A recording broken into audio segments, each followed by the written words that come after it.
Welcome to Art Website Best Practices. I'm Shannon Borg, and I'm an art and business coach.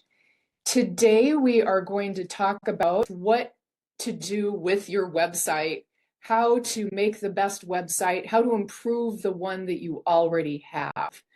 Today, we are going to talk about first the purpose of your website, and then we're going to give you some strategies for how to make it better and what you can do in the short term and the long term to create a website that really is an extension of you as an artist. So my mission is to help artists thrive. I teach in-person workshops. I've taught in Saudi Arabia. I'm teaching in London this summer. It's really fun to be able to teach in person, but then also I have an online program. So my program is a combination of one-on-one coaching and my online trainings.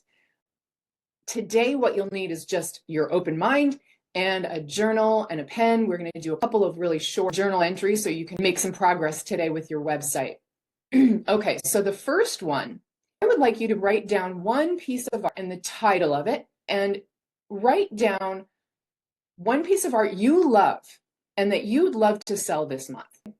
Now, of course, you will take a beautiful photo of that before you sell it. So perhaps you could even make prints out of that photo. But if you have an original piece of art that you would like to sell this month. Now, some of you may do digital art, so it may not apply as this, but choose one piece that you would love to sell. So first, I'd like to focus on here, the purpose of a website, the mindset behind a website, and then the strategy of how you build and do the tactics and the things that you actually do for your website, okay? So strategy is how you think about it, how you plan for it, and tactics are what you actually do. All right, so the purpose of a website is really, it can be a couple of different things, but I see it as creating demand for your work and growing your list so you can continue to build relationships with people to sell your work, whether that's through galleries, through your shows, announcing your shows, selling online, or whatever. So creating demand for your work.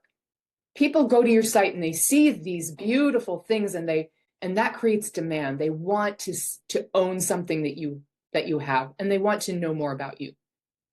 The mindset is going to be a concept I have developed called creative essentialism, and I'm going to go through the 3 steps of that. Very simple, and it's meant to keep you from being overwhelmed and keep you really focused and moving forward. And then really thinking about transformation as a mindset with your art. We create transformation with our art.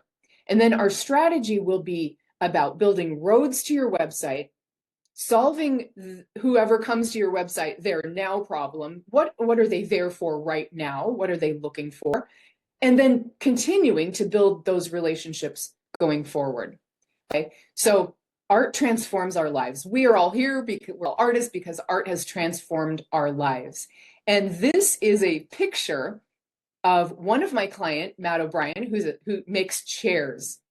And he offers the transformation of having a hand-built heritage chair. And he put this picture on his homepage that I think really captures the idea of the transformation he offers. You know, this one handmade item that helps people sort of create and live in this beautiful sort of world, you know, that he's created from this handmade piece. This is where he lives, and this is where I used to live on Orcas Island. Now I live on a different island. Okay, so I think about our art as going from ourselves to our loved ones, to our locals, our local communities, and then to leaders and gatekeepers and those people also out in the world.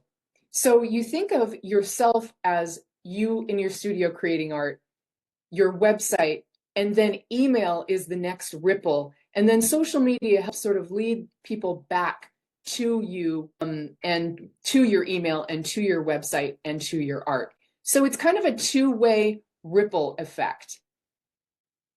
So the main pages on a website, I would say, are the homepage, the gallery, and then the about or contact page. The homepage tells people they're in the right place. And the purpose of this page really is to grow your list. So invite people to be on your email list so you can then continue that relationship.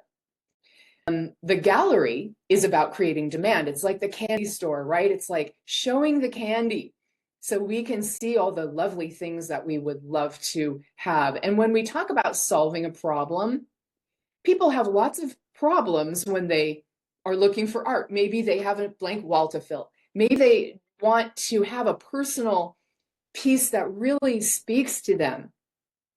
I've done that before. It's like I went out looking for just a piece that really spoke to me, and I can share an experience, Anna, that I might have told you about years ago. I was writing a novel called The Green Dress, and I Googled green dress art because I wanted on the cover the picture of a woman in a green dress, and up came Anna Siem's art. This is the first I've heard of her. I did not know about her art. I found out about her art by Googling the green dress art. And I found her beautiful art. And then I ended up getting on her list. I found out about a workshop she did, a rewilding workshop in the islands where I lived. I found out she lived in Seattle. And then I found out she lived across the street from my best friend in Ballard. And then we became friends. So it's just like you never know the transformation that your art will create as people have a personal problem that they want to solve. So this story is a blog post, right? It should be a blog post. It should be on my website to tell this story as well and about the book. So very fascinating. All right. So the gallery is to showcase your art, to validate you as an artist, and to really develop our own identity and self-concept as an artist, and to educate others on how to appreciate your art. The about page then also tells about you. It helps people build a relationship with you as an artist and what you do, and then allows you to, again, invite people to be on your list so you can then continue to build those relationships through email or to sell on and offline at shows, etc. Okay, I want to show you two pictures of websites. On the left is a FASO website. And, FASO is an arts organization that will build this website for you. It doesn't have very much capability or, variability. But the nice thing about it is they do it for a certain price. And usually it's a very simple, you just put one image on your main page. I like that because it's the best image, the most image, and it just draws people in. This person doesn't have a pop-up. Sometimes we're irritated by the pop-ups, but it does help us sign up for people's email lists if we really want to see their art. On the right hand is Paul Foxton. He's in England, and his website is about his art, but it's also about his classes. So he has on his homepage this one class that he teaches. It's 6 sessions, 6 little videos that you get in the email from him. You sign up for his class. I've signed up for it. It's really good. And it's called Color Doesn't Have to Be Hard, or Keys to Color. And you get the free course by signing up there. Now, I have a free course on my homepage. It's called The 4 Hats of the Artist in Business on my coaching site. And that's, classes are great for that. But if you feel like your audience isn't artists, right? If you have another audience, if you want to focus on designers or people who are just looking for art to put in their homes, maybe you have a freebie that's like a little one page about how to hang a painting. Really focus on who you're trying to speak to, who your ideal client is for your website. But that is one of the roads to your website. So this freebie, this one sheet, this checklist, these things that you see out there, those are sort of the steps or the next part of building the road to your site. Okay, So, and that helps them solve their now problem for when they come to your site and they want to learn how to paint like you, or they want to learn how to, they just got a new apartment and they're designing a wall and they want to put original art on it. That helps them solve their now problem. And then you get their email address. And even if you don't have a newsletter right now or an email situation right now, you can still gather email addresses wherever you go, at your shows, if you do a fair, have a sheet out, at your studio tours, and just always be adding to this list so that when you do get ready to do this, you have a list to start with. Everybody starts at 0 and you just grow it over time. And so this one strategy that I'd like to focus on today is the power of one. So this is the idea that I told you about, choosing one piece to focus on for a whole month. The idea of one piece, one person that really would love that piece. Who is that person? Is it a young person that just has their first apartment? Is it an older person looking for, a landscape from a place they used to live and a place they think is beautiful? Think of that person. And then the idea of the promise or the transformation is, what message are you giving them on your website or in your email? And the idea of platform is one email with one image on it, with your message, and it doesn't have to be long, and then post that also on one social media platform, and do that once a week or once every 2 weeks, whatever you decide, for 3 months. Don't think about it. Don't worry about it. Just do it. At the end of the 3 months, then look back and evaluate how you've done. And that keeps you from worrying and second guessing yourself every single time. One thing I want to point out is, like Paul Foxton on his website, he only has 6 paintings. He does not have all of his work. So this idea of one, he offers one class and he only offers 6 paintings. And so then when he sells originals, then he'll add a new one in. So I think that keeps people who come to your website from being overwhelmed. But if they want to see more, then they get on your list and then you send them, this is the painting of the month, or this is the painting of the week, or whatever. So it keeps people from being overwhelmed, and it helps you keep a handle on all of this as you go forward. Okay, so I'm going to stop and talk about mindset for a few minutes. Creative Essentialism has 3 steps. 1, create an atmosphere. 2, make decisions. 3, walk the path. I'm going to talk about creating an atmosphere. We artists love to create an atmosphere. This is what we do. We create our rooms and design our studios and our rooms to be beautiful places. We're good at that in our mind. We're also good at that in our studio. So I suggest sometimes we don't create the atmosphere that best serves us, talking to ourselves, talking down to ourselves, and really focusing on our fears rather than the positive things that we can do. So I suggest that creating atmosphere in your mind is one of the most important things you can do as an artist. And then, of course, in your studio, have the right tools, have it neat and tidy. Let it be how you need it to be for your art. Of course, in your business. And then today I'm going to talk about on your website. So this piece is from Ethel Culkin. This is one of her pieces that's at the Tate Britain starting in May. It was at the Tate St. Ives, and I get to see it this summer. And I think of this piece as sort of like drawing the circle that you live within as an artist. And I love that idea of, 1, protecting your time and space as an artist, protecting the asset, which is you, managing your mind so you can focus on what you can control. And when you're overwhelmed, take a coffee break. Okay. I suggest having coffee with your website. Just sit with it. My crazy winemaker ex-boyfriend, Paul, used to say, the best fertilizer is the farmer's footprints.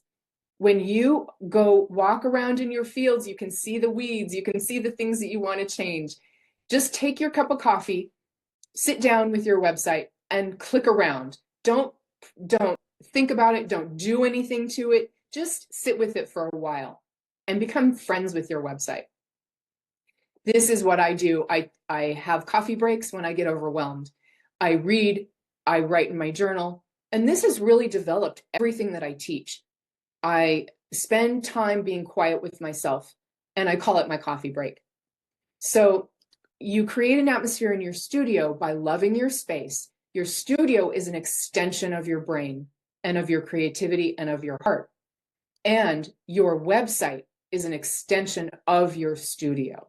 So love your space, love your website. These are two of my clients who have amazing websites. On the left is Valeria Ortiz. She's a mural artist. And this is on her homepage. And this is just like her about the artist. She just put a quote from herself. While painting, I discover what I really want to say. And then you want to meet the artist, right? You don't get a lot of information. You're just getting a little to then go be invited to learn more about her. And it's very intriguing. On the right is Greg Wendt, and he is a videographer and photographer. He does a lot of things, but I love this image of him just engaged in his art on his homepage. He's creating that atmosphere. Here are two more. There's Matt on the right-hand side. And then on the left-hand side is Dana Alkibulan. She is a weaver, and she created these amazing little images on her homepage. She makes weavings that are inspired by nature. So I took pictures that she gave me and then put them together. And, you can really see that she is really drawing from nature in her weavings. And then each one is an element, and you click in that and you see more of her work. Okay, so the website is on stage. The website is what is happening right now under the lights. All right, backstage is where you prepare things and where you do the tech work. And I have a training in my 4 hats training. One of the hats that you wear is the operator hat. The operator hat is like the stage manager. The operator helps you get all of the finances and how do I sell my work and all of that done. Sometimes we have to put on our hard hat, our operator hat, to do that. The green room is where your ideas live before they're ready to go on stage. So this is why I suggest don't put all the ideas on stage. And instead of being overwhelmed by too many ideas, decide which are ready for the stage and which ideas can sit in the green room for a while and grow. Okay, so in the green room, this is what happens. We build belief in ourselves. We build belief in our art. We build the belief that creativity changes lives. And these are some thoughts that you can borrow from me if you would like. The more I show up for creativity, the more I can help others transform. People are attracted to what I do. I'm finding the right people to enrich my life and theirs. My brain is going to work to solve and create. I have the power to transform others. Okay, so that's creating an atmosphere. Making decisions is all about chasing one rabbit at a time. If you try to chase 2 rabbits, you miss both of them. And so first, make a decision to chase 1 rabbit at a time, then decide on which rabbit. Okay, so I would like you to now kind of take another chance for your journal and write down this piece of art that you want to commit to featuring in your marketing this month. Okay, so maybe that's the same piece of art you just thought about, but maybe it's something different. And I would like you to think about how you can commit, maybe 3 ways that you can commit to featuring it in your marketing this month, to share that with people. So just for a moment, write about that.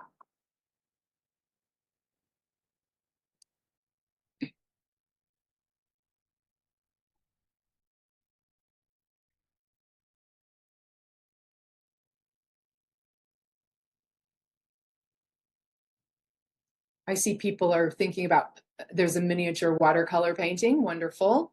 Carrie, I love that. A new drawing from Anna. I've seen your drawings. I've loved watching your drawings. Why? Because I get on his email and I see her social. Yeah. A wall panel from Heather. Heather makes barn quilts, which are beautiful wooden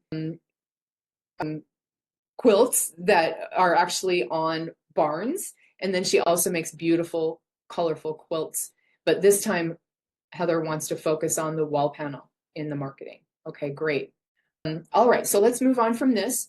Again, that one piece, think about that one piece, who you would present it to, how you can talk about it in this transformation, in this promise, to tell people about it and educate people about it. And one platform, which is email, and then posting that on one social. And also, of course, on your homepage. So we're getting there again. Okay. All right. Let's see. Yes, drawings are a lower price point right now, and a good way to enter into drawing, being, loving your art and perhaps buying a larger piece later too. Okay, so creative essentialism, that should be 3, not 1. That's step 3, walk the path. Okay, so step 1, create an atmosphere. Step 2, make decisions. And step 3, walk the path. And the idea of walking the path is, I love William Blake, the execution is the chariot of genius. Okay, so it doesn't matter how much you know or what you know, walking the path just a little bit at a time, baby steps, is going to help you get there. Right now, a lot of people are very concerned about, the state of the world, the circumstances, other people, places, and things that we can't control. But I want you to focus on things you can control in your business, which are the thoughts that you choose to think about yourself, about your art, that you can help people with this, the feelings that are generated by your thoughts, and then how you spend your time and the results and the value you create in the world. Okay, so back to our purpose and for the website. So your homepage should really, oh, there's a drawing. Yay, I see you were holding up a drawing, Anna. Okay, so, oh my goodness, look at that. Wonderful. Yeah, I should have said that. If anybody has anything they want to hold up as we go, I'll bring a moment for that. Okay, so you can get something together. All right, so the one image you feel lets people know, or lets that one person know they're in the right place. Okay, and then invite them to join your list. I want to share a website that does this really well. And this is Glory Day Laughlin. I love her. I met her at the St. Louis Art Fair, and I love her website. She does very bold, colorful paintings and collages, then turns them into prints, and she also has gallery shows. So this is her website. She has a little phrase, live with art that sparks joy. So you know right away what transformation she's offering, right? You're living with her art. It's in your home and it's about joy. And it also keeps you curious. And then, so she has a couple of examples, and then right away, she offers you the chance to be one of the first people to see new art that she puts out there. So that's a great call to action for offering an invitation to be on a website list. Okay. Okay, so here we are. Next, I want you to think of every offer, every piece as a business. All right. So you master one thing at a time, use one piece a month and create a business out of that. So you have the beautiful painting, you have, the email that you send out, you have the social, you can focus on what you can control around that. And this is how you kind of create this small business around this piece. I want you to list 5 ways that you can feature that piece. Okay, these are some suggestions. On your homepage, a blog post, an email, newsletter, and social twice. But just jot down a few ways that you might think about featuring it. You may think out of the box. I'm giving you the basics today. But you may decide. I had one client who printed one of his pieces every month and put it on telephone poles around his neighborhood. And And he just did it as an art performance piece. And he did this in Portland too. During COVID, when people were having a hard time, he felt like he was giving joy out into the community. And he said he got a lot of responses from people from that. So you can think out of the box here. I'll give you a minute.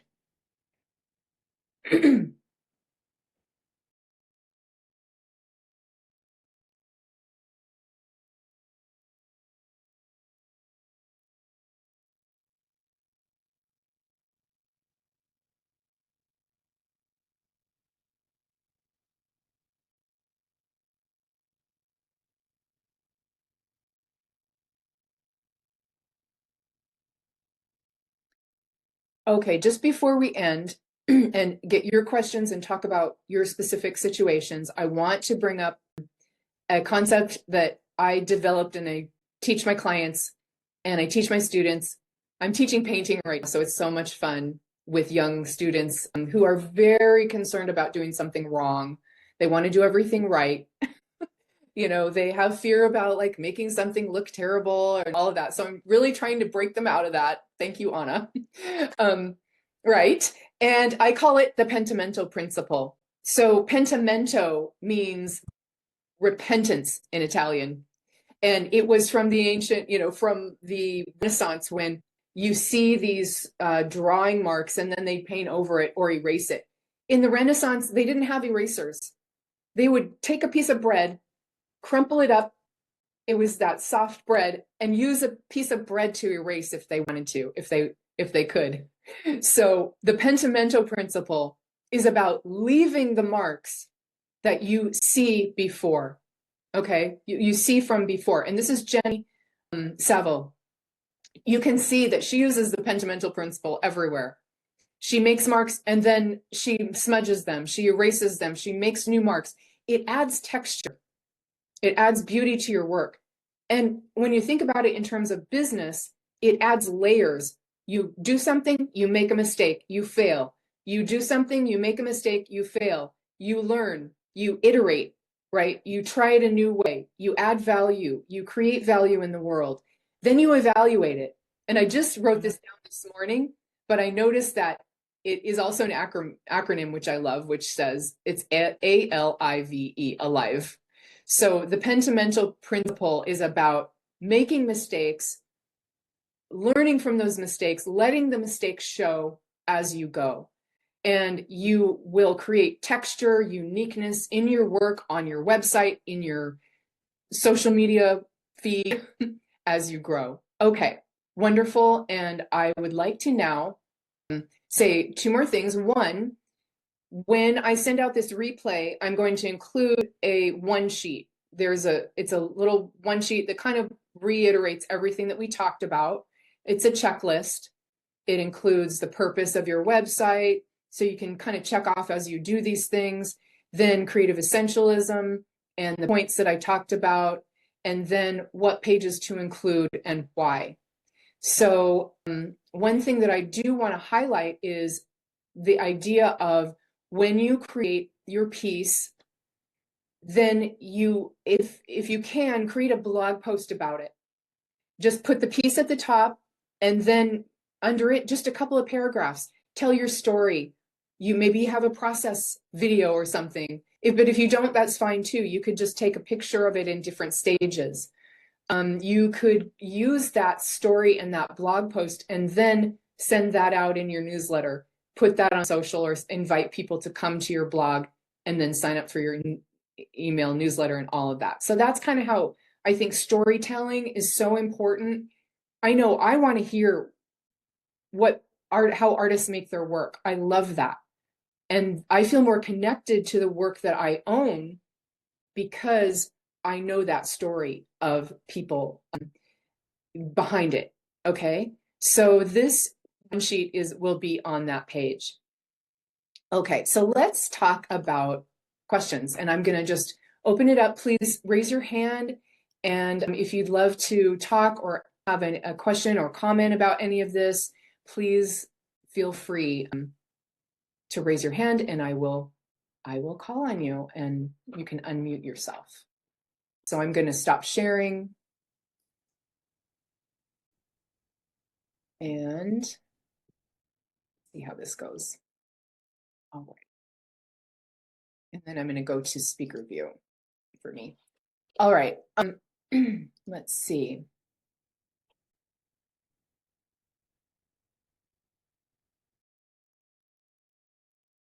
Okay. Anna. All right. So I have been fairly neglectful to my website. You're not alone. Yeah, I mean, it's a fine website, but actually your class is reminding me that I don't love it. You know, I don't like it's with Wix and I don't run it. Someone else did and they just chose a particular template and I just wasn't in the mood to deal with it, but I don't like the template. They have good templates that I like better. I think Squarespace has even nicer ones, but she didn't ask me where I wanted to be. And so, you know, it was at the time when you absolutely had to transition to handheld, you know, like when a computer website was just not the way to go anymore. Some places still do, and you just kind of go, right? When you now look most at it. are responsive. They're on phone but you know, if you always should look at your site, just general advice to everybody, look at your site on your phone, on your laptop, and on your desktop to make sure, you know. And on Squarespace, there's a little phone and you click on the phone and it shows you what it looks like on your phone, which is interesting. Yeah. Well, sadly, I'm with Wix and I will stay there. But so that's been really helpful. My main thing is still think, or my think has been people don't really look at websites. They look, and I mean, if someone tells me about an artist, the first place I go to is Instagram. I want to see if they're on Instagram. I generally don't go to their website first, also because some artists don't have websites. They let the galleries run their business. And I don't sell from my website either, so it's been less of an incentive. You know, I do have a newsletter with MailChimp, and I keep trying to get people to get on there because we have to, you know. Let me just stop you here. This is the main thing. Instagram, Facebook, you don't own that. They can change, they can go away. That's why email is so much more effective. And I just have to share this.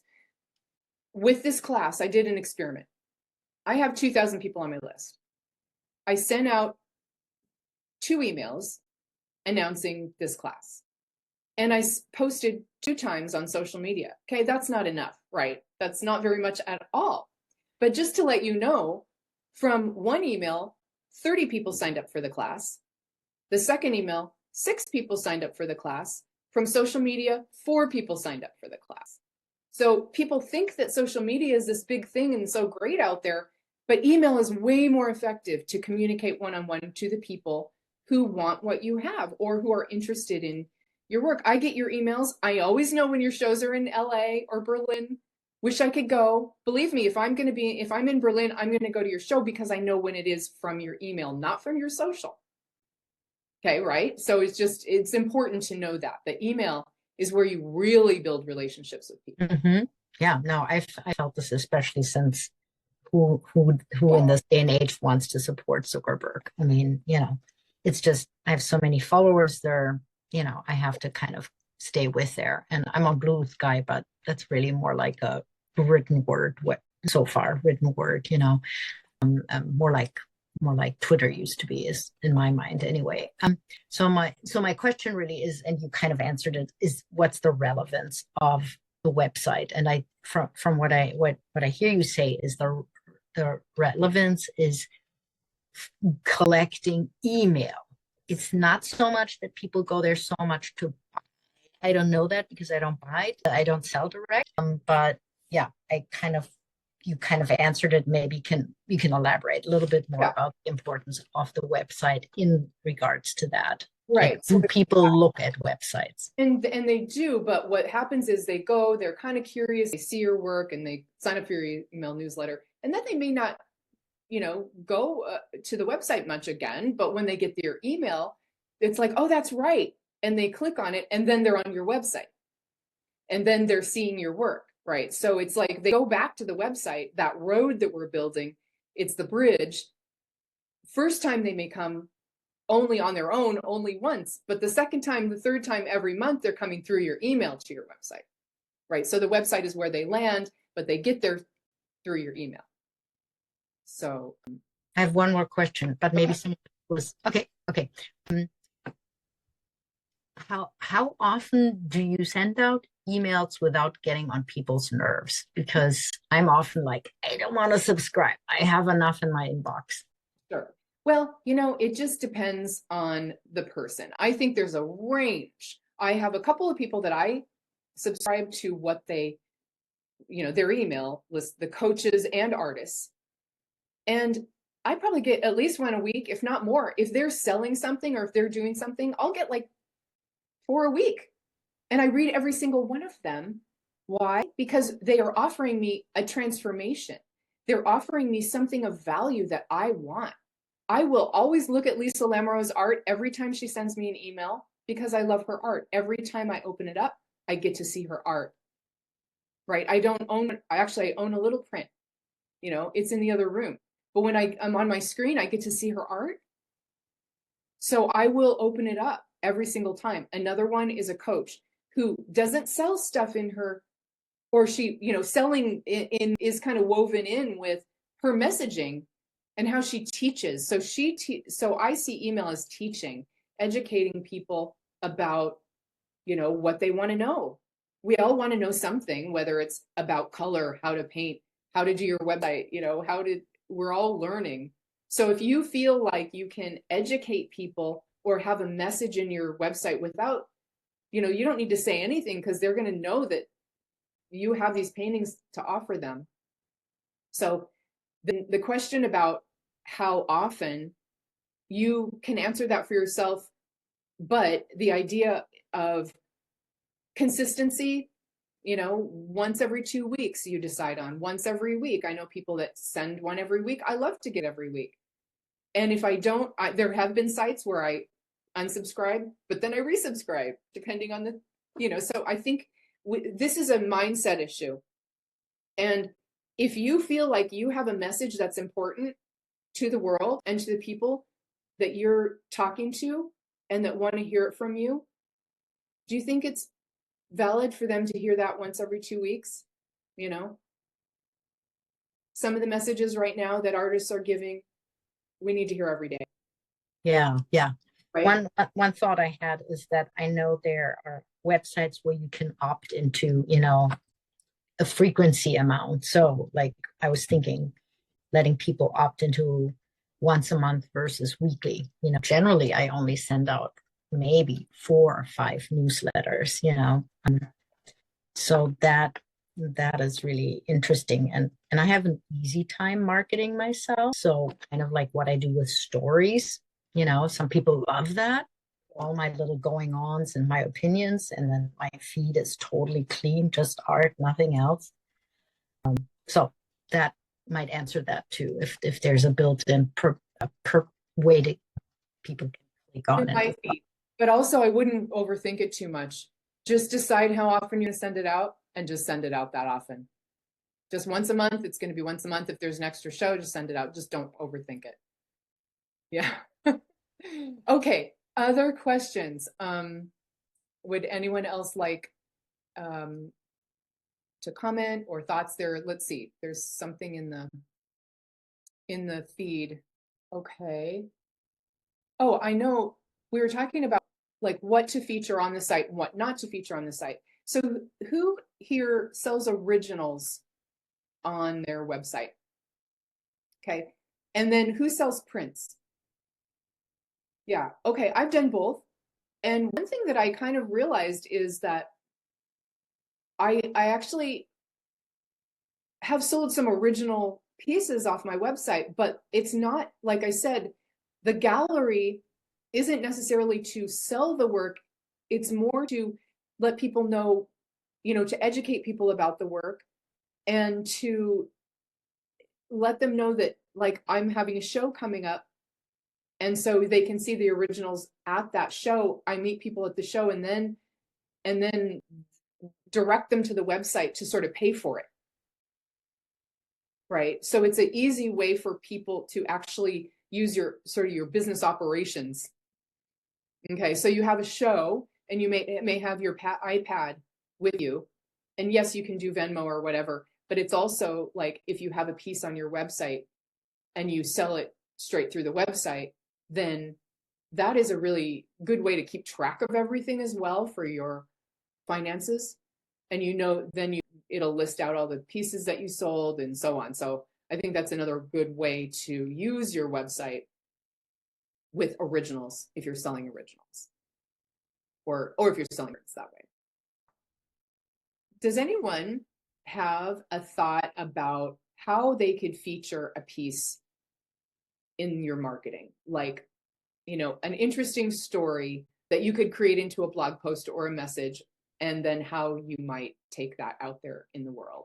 Or do you have a question about that? Because we could kind of workshop this. Anna, go ahead. Teacher's pet as usual. It's okay. I'm the one that's always talking. I'm like, it's okay. And No, I'm always grateful for people when I teach it. But I'm just laughing because it's like, it used to be in my first grade commentary was like, Anna pushes herself a little bit too much into the foreground. That's why I'm like, I'm raising my hand. Anyway, I'm not calling you if I don't want to, but I right, exactly. So my idea was right away, like with the drawings, what I wrote in the chat, that they're a great way right now to invest in art if you don't want to, spend so much money. I mean, they're like incredibly less expensive than my paintings, and they're very much about the moment. I mean, my work always is influenced, but what I'm experiencing and what comes sort of through my, what I call sort of like the sieve effect, but this work at the moment is really because the only way I could respond to the shit show that we're having, sorry if someone has a different opinion, but it just is so hard on my, the sort of the genetic trauma through that is, and my parents were children during the war. I could not go to my easel and to describe all that. And I did that a little bit in my newsletter. I built like a studio in my bedroom, which is the most cozy place, far up, far view.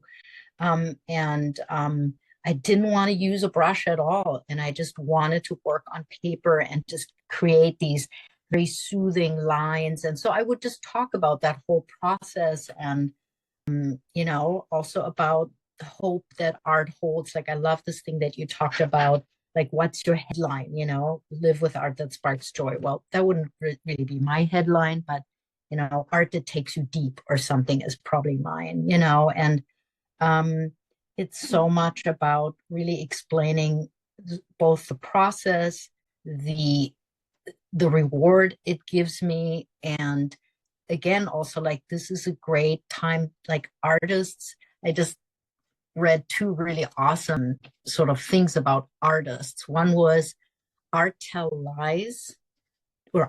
lies to reveal the truth. That's from Picasso. And the other one I just heard from Annie Dillard is art is a wick that artists turn into a fire or something like that.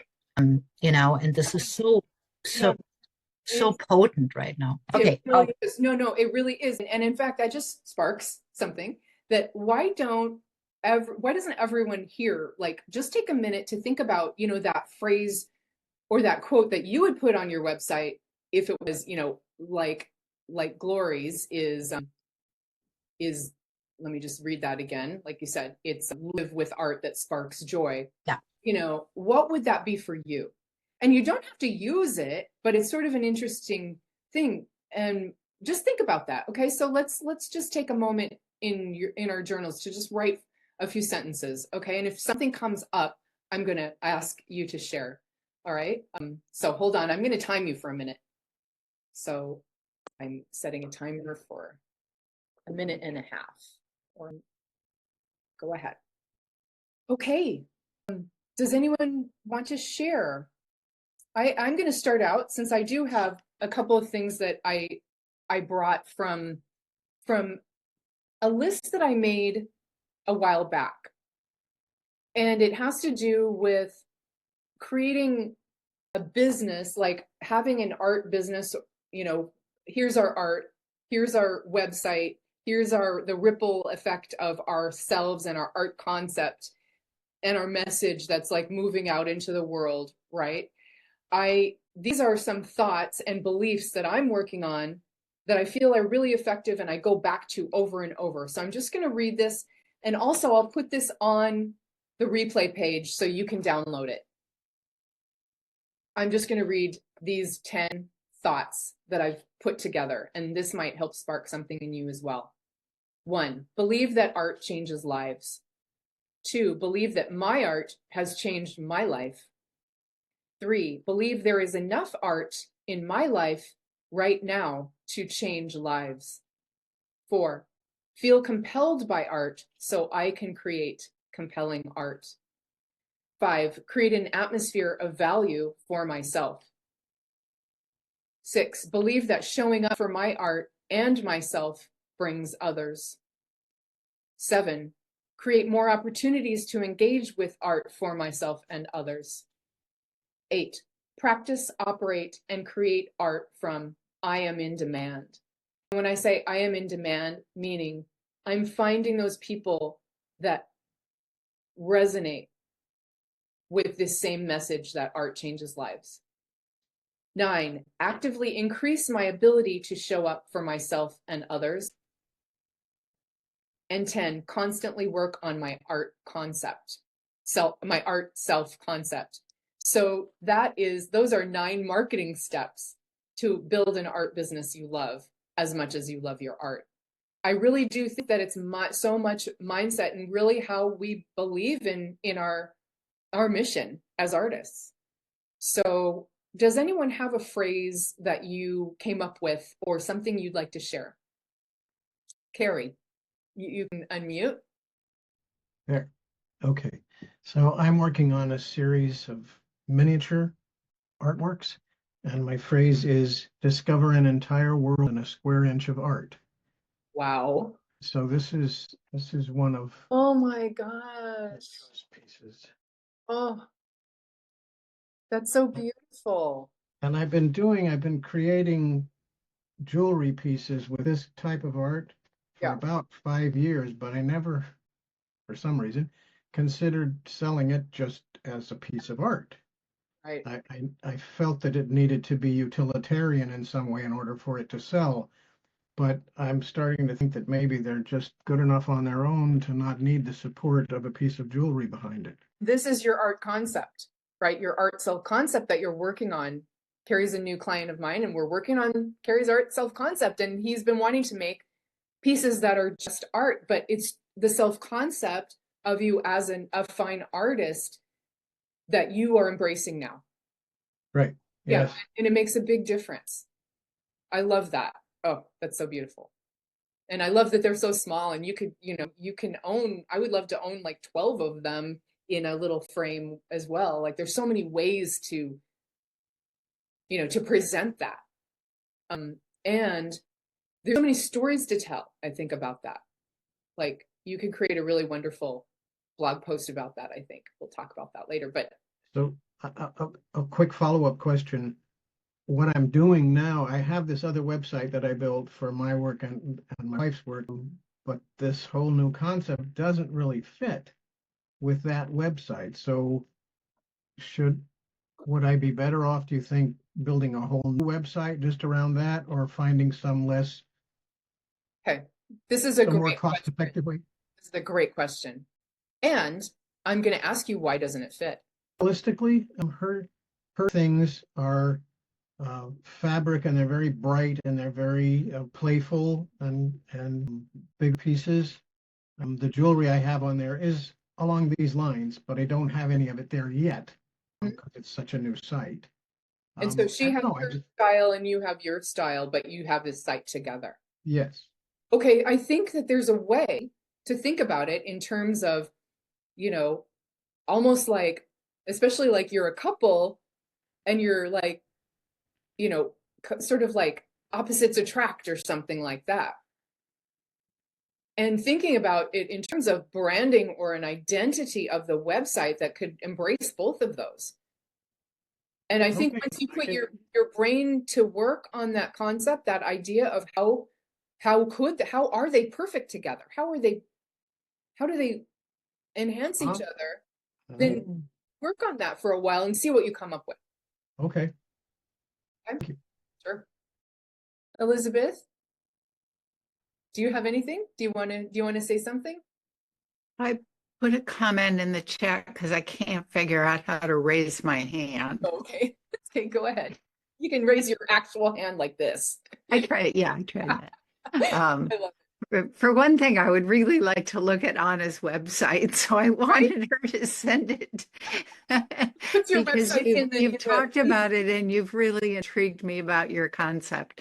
But my question was, if we're going to feature one thing a month, knowing that very often there aren't going to be as many people who will jump into the most expensive end of my art. Is it better to maybe pick out a better older piece that I'd like to move because it's been sitting there for a while, but I still think it's one that would be worth putting out? Okay. I have a couple of thoughts about that. Okay. There's this old thing called the Mona Lisa. It's just been sitting around forever. How many people are buying that? It has created so much buzz. They have prints of it, and and Dolly painted it, and Warhol painted it, right? Old Yeah, age does not matter in art, for one thing. That's a mindset. Okay. Just because you haven't sold it once, why? Because the right person hasn't showed up for the right piece at the right time. But right. please don't say that, something's older, it's just been sitting around. No, I'm thinking Yeah. of a piece that I still love. It Yeah. just hasn't moved yet. But is it better because it's priced Okay. So somewhat lower here's a thought about this. to start with that? Price also does not matter. People do not buy art because of price. The money is not the issue. It's the image, right? If they like the image, they're focused on the image, not if I have a picture of a car and a picture of a flower. If I don't like cars, I'm not going to buy the car just because it's cheaper, right? So Right. the idea is that don't worry about your prices, especially think about your ideal customer. Who is your ideal customer? If your ideal customer is somebody who spends a lot of money on art, put the highest price piece on there. You don't need to worry about the price. And also sometimes we think that we are our own customers, and if I'm selling art and I don't have a lot of money, I'm worried about price. But Well, I'm thinking about the amount of people that would say, oh, yeah, maybe that's something I'd like on my wall, as opposed to the one or two people that might be able to say, yeah, I could afford that to put on my wall. and we think about this in terms of aspirational purchasing. Okay, so for instance, one of my friends sells huge paintings of photorealistic waves in water for $10,000 a piece. She always has that piece on her homepage. And then people see that and they say, oh, well, oh gosh, I aspire to own one of those pieces. Right now I can't, but I could own a drawing of hers. So always put the aspirational piece up, because that's the transformation you want. That's your ideal client. Always talk to that 10% that's your ideal client. The other people will aspire to be that client.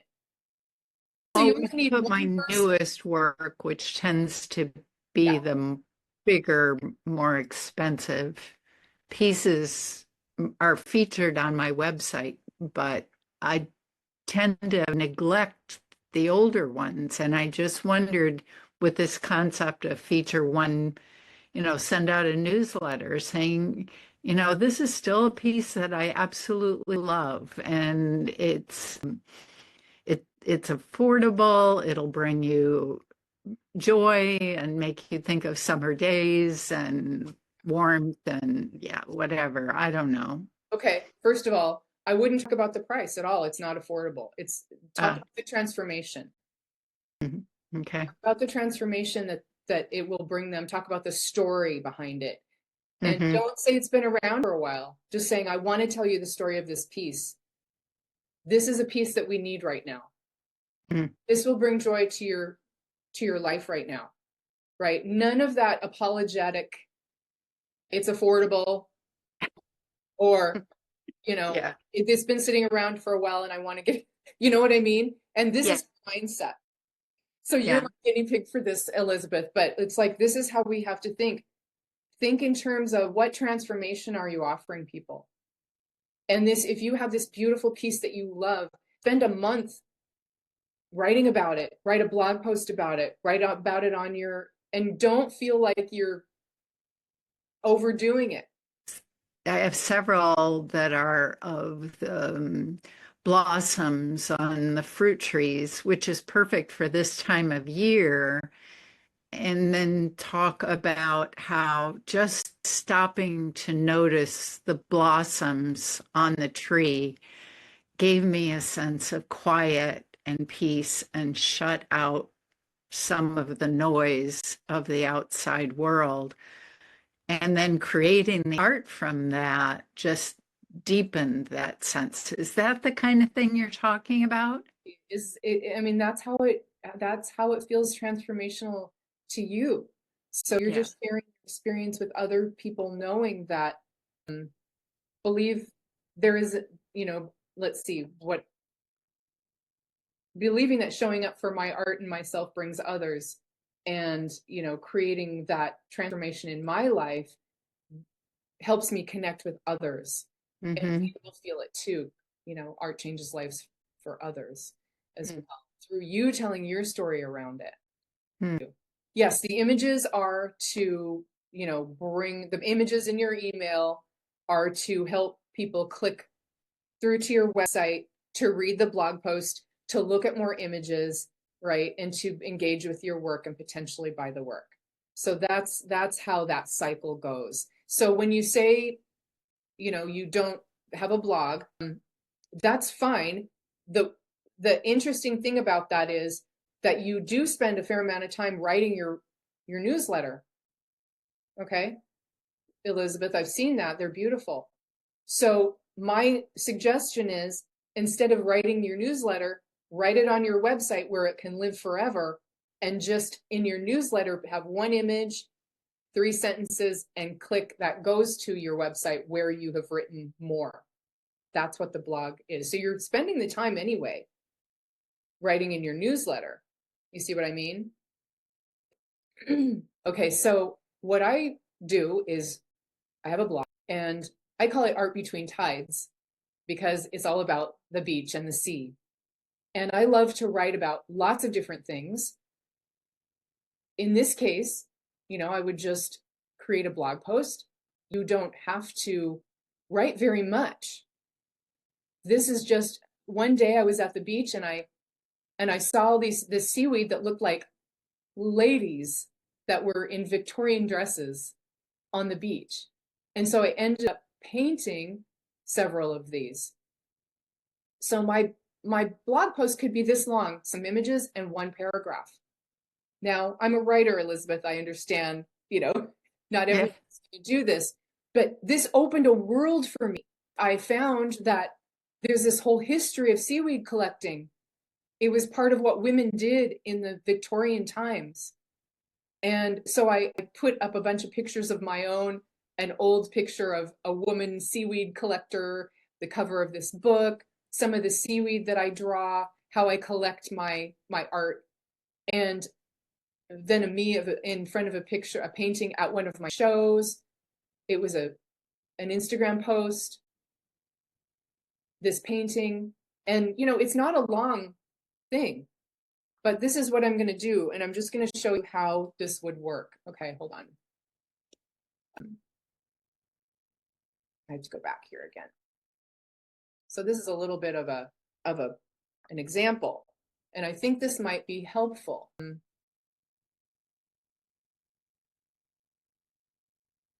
Okay, so I'm just going to log into my website and just show you how this works. I know that you're not all on Squarespace or anything, but let's just show you how connecting a blog post to your newsletter might work. So I would just go to my email campaigns, right in Squarespace, but you would go to your WordPress or your MailChimp, and I'm going to do a new newsletter. I'm just going to copy an old one, copy this email campaign, and then this is my newsletter. It's called The Crux because I like the idea of creativity and commerce together. And that in this case, I could add blog posts on Squarespace, but